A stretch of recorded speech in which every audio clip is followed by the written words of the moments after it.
यह कहानी एक छोटे से गांव की है जहां लोगों का मानना था कि रात के अंधेरे में एक चुड़ैल आती है जिसे सब गंजी चुड़ैल कहते थे।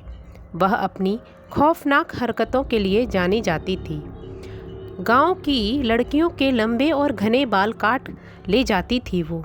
लोग कहते थे कि वह अपनी खोई हुई सुंदरता वापस पाने के लिए यह सब करती थी।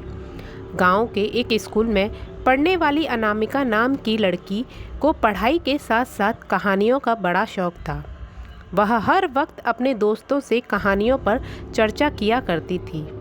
एक दिन उसके स्कूल में एक अजीब सी पेंसिल आई। यह पेंसिल गांव के पुराने खंडर में से उसे मिली थी। बच्चों ने उसे डरावनी पेंसिल का नाम दिया। जब अनामिका ने वह पेंसिल उठाई तो उसे कुछ अजीब महसूस हुआ। पेंसिल ठंडी थी, मानो उसे किसी ने अभी बर्फ से निकाला हो। उसने जैसे ही उस पेंसिल से कुछ लिखने की कोशिश की, एक अजीब सी आवाज़ गूंजने लगी। इस पेंसिल को छोड़ दो, वरना गंजी चुड़ैल तुम्हें नहीं छोड़ेगी। गांव की कहानियों के अनुसार वह चुड़ैल कभी बहुत सुंदर हुआ करती थी, लेकिन एक जादुई श्राप के कारण उसके सारे बाल झड़ चुके थे। अपने बाल वापस लेने के लिए वह नई नई लड़कियों के घने बाल चुरा लेती थी।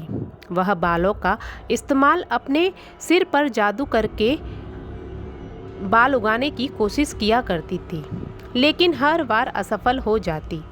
अनामिका को पेंसिल में छिपे राज का पता लगाने की ठान ली।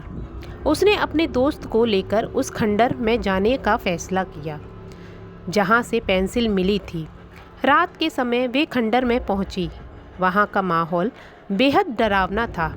अचानक वहां से एक तेज ठंडी हवा का झोंका आया और एक छाया उसकी ओर बढ़ने लगी। मैं गंजी चुड़ैल हूँ, वह छाया बोलने लगी। आवाज़ में ऐसी ठंडापन था कि मानो वो सहम गई हो। तुम्हें यहाँ नहीं आना चाहिए था अनामिका, तुम क्यों आई हो यहाँ पर? अनामिका ने साहस दिखाते हुए पेंसिल आगे बढ़ाई। तभी चुड़ैल का चेहरा अचानक बदलने लगा। उसने कहा, यही वह पेंसिल है जिसने मेरा श्राप लिखा था। इसे मिटाओ और मैं गांव को कभी परेशान नहीं करूँगी। अनामिका ने चुड़ैल की बात मान ली और पेंसिल से एक मंत्र लिखा।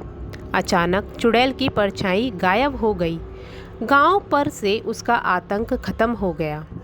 उसके बाद उस डरावनी पेंसिल को गांव के कुएं में फेंक दिया गया ताकि कोई और इसका शिकार न बने। गांव के लोग अब सुरक्षित थे, लेकिन अनामिका को हमेशा याद रहेगा कि कभी कभी हिम्मत और समझदारी से ही डरावनी सच्चाई का सामना किया जा सकता है। तो फ्रेंड्स, आज की कहानी आपको कैसी लगी मुझे कमेंट करके बताइएगा और मेरे चैनल को सब्सक्राइब करिएगा। Thank you so much.